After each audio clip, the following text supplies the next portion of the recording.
L'année dernière, je vous avais parlé de Steve Jobs, Bill Gates, et dans la moindre mesure Michel Laouati, qui avaient tous les trois commencé dans leur garage.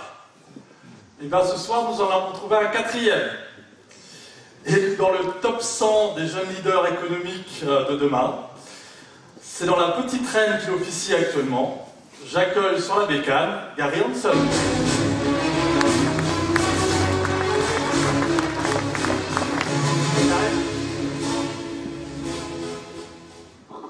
Bonsoir, je suis désolé, j'ai la gorge un peu fragile, j'ai attrapé froid donc je me suis permis de D'accord, monter. non, c'est bon, je ferai des pauses. Merci pour l'introduction, on n'a vraiment que le garage en commun pour le moment. Hein. D'accord. Merci. Je t'en prie. On est heureux de t'accueillir ce soir. Donc, Altrix est né en 2008, il fait aujourd'hui 56 millions de chiffre d'affaires, c'est une belle performance.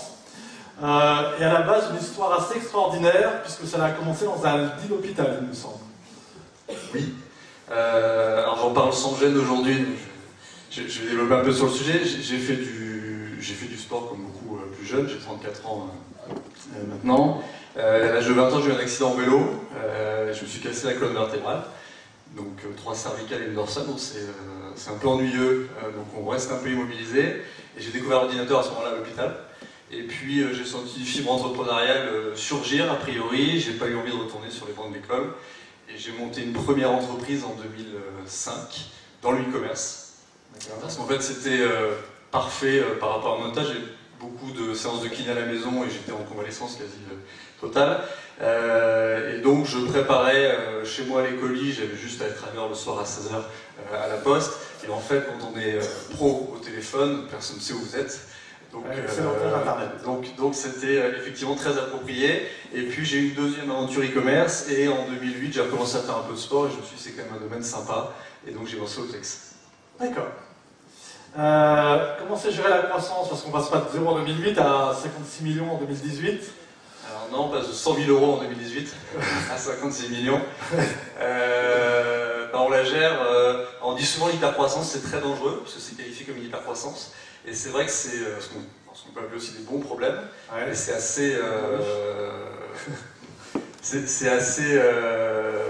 assez compliqué à gérer parce qu'en fait vous passez des seuils très vite, que ce soit sur le recrutement ou sur les besoins structurels de manière générale.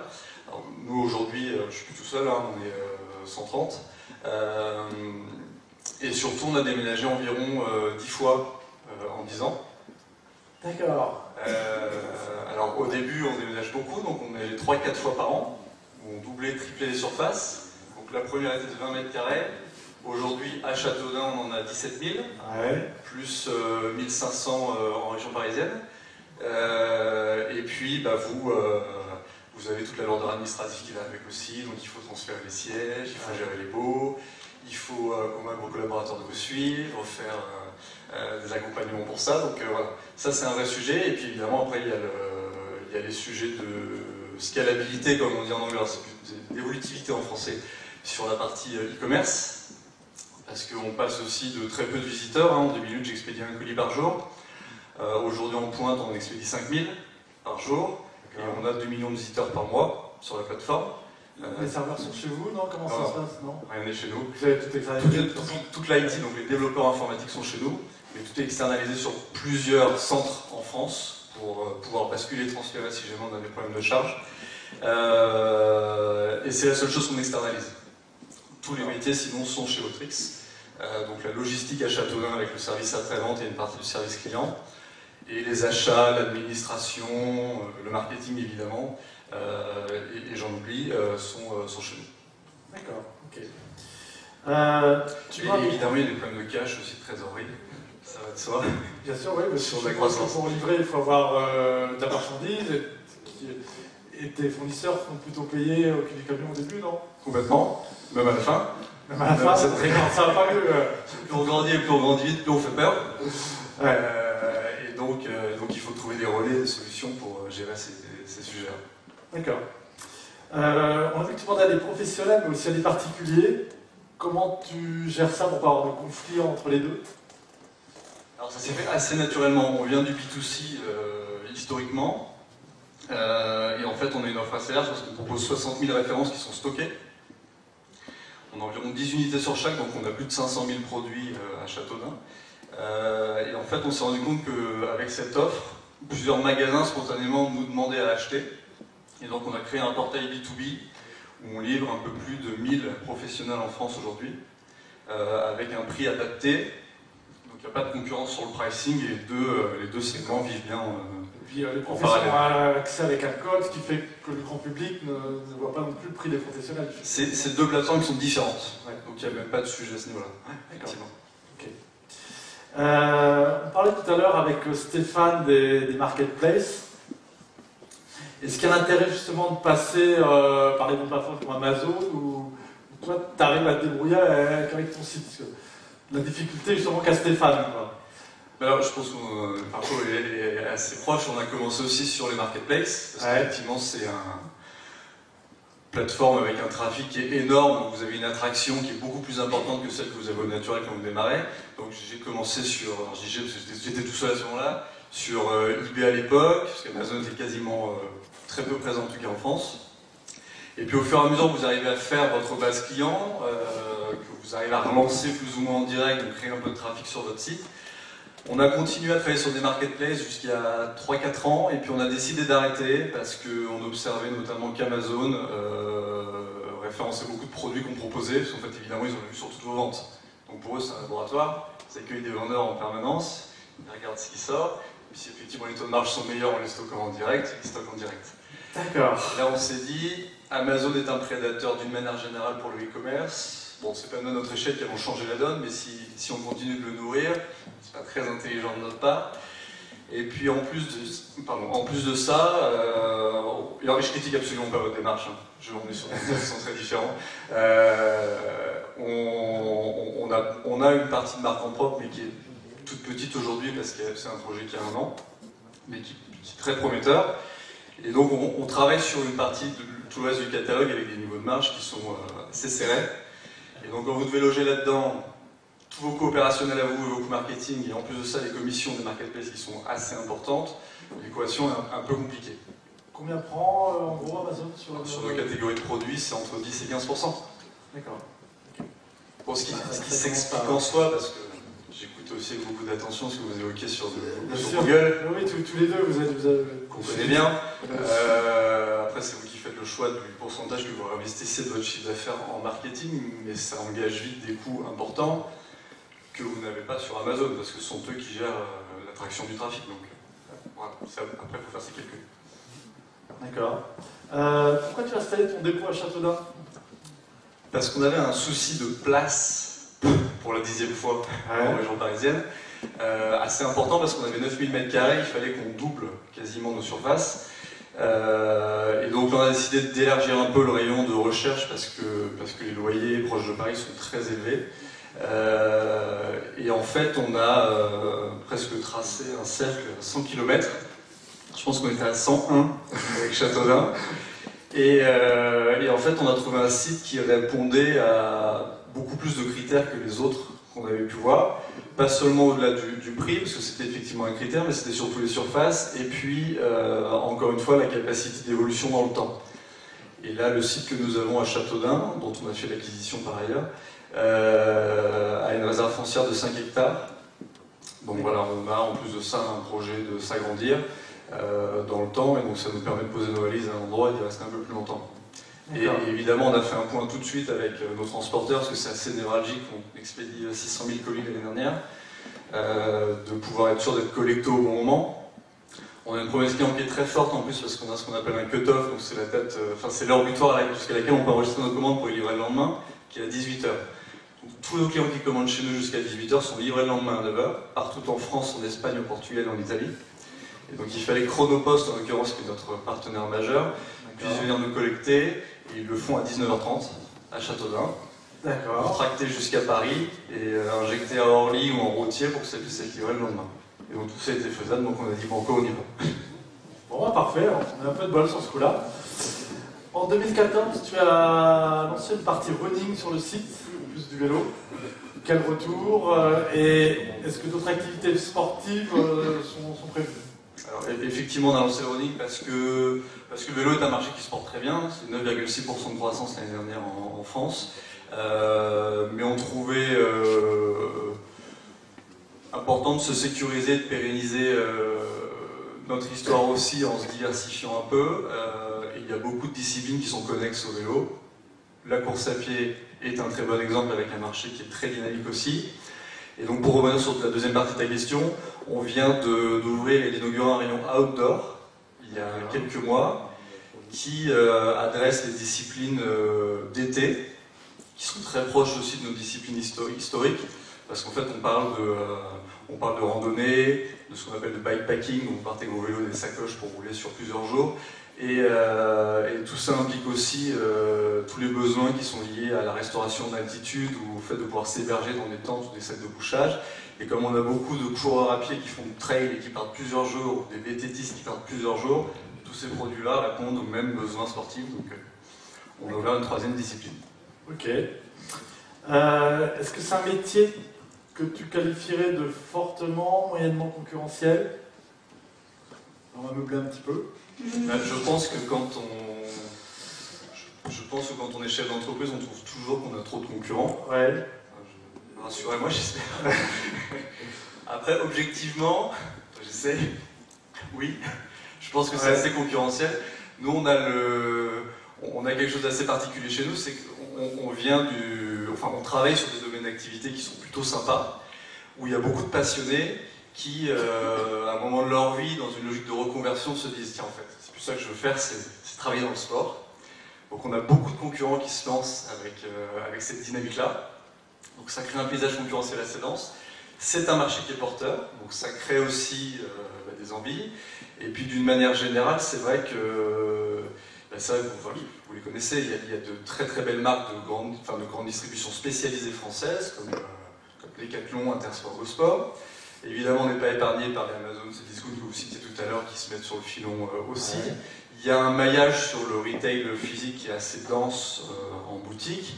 Et puis rien que nous, à notre échelle, la dernière étude, sur notre segment, sur notre canal, la dernière étude qui a quelques mois recensait plus de 300 sites e-commerce français sur le vélo, la course à pied et l'outdoor. D'accord. Alors de toute taille. On parlait tout à l'heure de bataille pour avoir en haut de la page Google, 300 pour 10 places, ça va être la foire d'empoigne sur l'achat du mot-clé. Oui, on donne des budgets à 7 chiffres chez Google par an. Et on travaille évidemment beaucoup sur le référencement naturel aussi. Alors on a des équipes de contenu chez nous qui créent des plans d'entraînement pour faire un marathon, pour faire une course de vélo, etc. Ce qui permet de créer aussi une approche avec une envie d'aller sur la destination Ultrix avec un besoin qui est différent, pas forcément commercial, même si in fine on n'est pas des philanthropes, évidemment. Ah, oui. Et puis on a trouvé ça très logique. Il y a 3 ans, on a fait l'acquisition d'un magazine de vélo qu'on n'a absolument pas perverti, donc ils sont dans d'autres locaux, les journalistes restent des journalistes, donc quand ils veulent écrire un truc, ils écrivent un truc. Oui. Ils détestent quand l'actionnaire commence à prendre... Ouais, alors c'est une très très bonne relation, mais en revanche ce qui est très intéressant, c'est que c'est un magazine qui a quelques années, parce qu'il a 25 ans, et qui produit du contenu depuis 25 ans, et qui a été très peu digitalisé jusqu'ici, et qui est très intéressant parce qu'il parle de destination, on peut faire des super sorties en vélo. Il recense ce qu'on appelle des bike checks, donc c'est toutes les spécificités des vélos depuis des décennies. En fait, c'est parce qu'il y a un Wikipédia du vélo, et donc nous, au fur et à mesure, on intègre ça dans le site, ce qui crée énormément de contenu et de référencement naturel. Et donc ça nous permet aussi de progresser là-dessus pour monter en... Bonne complémentarité, en fait, vous avez l'outil numérique et vous avez le contenu, quoi. Exactement. Est-ce que tu as eu des moments de doute ou des moments où tu t'es fait peur? Oui. Ça c'est intéressant parce qu'ils disent oh, c'est bon, il est arrivé, et on a tous un peu les pétoches un jour. Oui, mais toujours. Je pense que c'est sain. Je crois que ça vous ronge, mais c'est sain. Non, évidemment, alors moi j'ai eu d'autres en plus expériences avant et puis où j'ai été associé, j'ai pas de frein par rapport aux associations, mais j'ai envie de repartir seul, donc j'ai ravé pendant 2 ans tout seul pour lancer Ultrix. Je suis l'actionnaire majoritaire aujourd'hui, mais j'ai des fonds en parallèle, Arrivé malgré toutes les croissances de capitaux, enfin les capitaux investisseurs qui ont investi, tu as encore à garder la majorité négociation. Grosse négociation, je on a 12 millions, donc il y a des sujets, mais ouais. Et tout ça pour vous dire que oui, j'ai des grands doutes. Alors, je suis entouré de gens super, j'ai des collaborateurs extraordinaires, il y a énormément de talents chez nous, donc on échange beaucoup maintenant. Mais quand stratégiquement vous engagez un petit bateau maintenant qui fait 50 millions et que vous voulez vous diversifier un peu, vous devez déménager, évidemment c'est des sujets qui vous mettent en risque. Et puis comme ça va très vite, et nous on est sur des business qui ne s'arrêtent jamais. Vous voyez typiquement la semaine il y a 10 jours avec 2 jours fériés dans la semaine, pour nous c'est une catastrophe parce qu'en fait c'est une catastrophe. C'est un bon problème encore une fois. Mais le site est ouvert 7 jours sur 7, 24 heures sur 24. Les commandes, c'est ça? Les commandes ne désemplissent pas, au contraire, quand les gens sont un peu off, commandent davantage. Vous avez 3 jours pour expédier ce que vous expédiez normalement en 5 jours. Vos collaborateurs ont envie de prendre des ponts, donc vous êtes en sous-staffing. Et donc vous mobilisez les gens qui sont d'habitude là pour faire de l'in en logistique, donc faire rentrer la marchandise en stock pour gérer les expés parce que c'est la priorité. Et donc du coup, on s'est retrouvé avec 200 palettes à quai non réceptionnées. Donc le site tombe en termes de disponibilité, il y a des ruptures qui se créent. Vous êtes dans un cercle vicieux qui est à la fois. Mais ça se gère. Et ça se rattrape en quoi? 8-15 jours vous avez Ça se rattrape avec des gens formidables qui veulent bien travailler tard le soir et le samedi. Ok. Je crois que depuis mars de cette année, tu as lancé un programme de franchise de magasin de vélo. C'est tout récent? Oui, alors c'est une envie qu'on a depuis quelques années c'est très à la mode de faire de l'omnicanal. C'est vrai que nous on est sur un format de produit qui n'est pas évident parce qu'on vend des vélos de certaines valeurs, ça monte jusqu'à 15 000 €. Et donc il y a une notion forcément de taille et on a envie de voir son vélo, donc on le paye ce prix-là. Donc on a ouvert une première boutique il y a 2 ans qui est, pour nous en tout cas, un vrai succès. Qui est dans les Yvelines, à côté du siège historique qui était maintenant transféré ici. Et donc on s'est dit, c'est quand même très intéressant pour le consommateur de pouvoir avoir des points de chute, et puis il y a les services d'atelier, etc. qui viennent s'ajouter à ça. Aux 4 coins de la France, le faire en intégré et ouvrir nos propres boutiques, c'est une solution et on va le faire quand même. En revanche, en termes de capacité d'exécution, on aimerait en avoir une vingtaine à 3 ans. De le faire soi-même, c'est très dur. C'est très dur. Ne serait-ce que sur le plan RH. Il faut que vous trouviez le profil. Voilà. Donc on passe sur un modèle de franchise et qui sera décliné, juste pour finir, sur différents modèles parce qu'en fait on a le Alltrix Store qui est un format de minimum 500 m² dans lequel on peut décliner nos 3 disciplines, vélo, course à pied, outdoor. Et en fonction du profil du magasin et de sa zone géographique et de l'appétence locale, on peut ouvrir différents formats. Donc si c'est un profil qui peut ouvrir en plein Paris qu'avec de l'électrique, ça sera un Alltrix City. Si le prétendant, je dis n'importe quoi, est à Grenoble ou à Lille, et qui dans sa zone de chalandise, il y a déjà une surreprésentation en vélo, on n'ouvrira que du running et ça peut être un Alltrix running. D'accord. Bon, merci pour tout ça. De rien. Est-ce qu'on a une question dans le public? Profitez-en, passez le moment là. Ça ne devait pas être très clair. Oui, le vélo électrique et puis un marché porteur, s'il vous plaît. Oui, bien sûr. Alors, qui descend un peu parce que la subvention française s'est arrêtée. C'est vrai que ça a largement. Je m'excuse si je ne vous vois pas parce qu'en fait je ne vois rien, donc je ne sais pas qui m'a posé la question. Mais oui, c'est un marché très très porteur. Et je ne sais pas si vous avez eu l'occasion de regarder le reportage de France 2 hier, notamment sur le déploiement des pistes cyclables en France. Le projet de Paris, alors ils vont être un peu en retard a priori, mais à 2020, c'est de doubler les pistes cyclables sur Paris, qui représentent déjà 600 km dans la capitale, ce qui est énorme, pour encourager le vélo. J'étais à une réunion avec un représentant européen il y a quelques semaines qui travaille sur la mobilité, qui veut faire de la France le fer de lance européen de la mobilité urbaine. Donc oui, l'électrique c'est un marché qui tracte. Son jeu de mots. Et qui est green et sympa parce que pour plein de raisons, il y a le côté écologique, il y a le côté sympa de faire du sport, il y a le Vélib et ses équivalents dans d'autres villes qui ont habitué les gens à faire du vélo, permettent de s'y remettre en douceur, de s'y mettre. de rattraper une clientèle qu'on n'avait pas forcément avec du vélo classique. Oui, parce que nous on a des gens d'un certain âge qui étaient à quelques mois de se dire bon j'arrête le vélo, c'est plus de mon âge et j'ai plus le cœur pour le faire, et puis qui en fait continuent, et qui roulent avec leurs enfants, et je trouve ça extraordinaire. Bon, bah, c'est parfait. On remercie Gary d'être passé nous voir.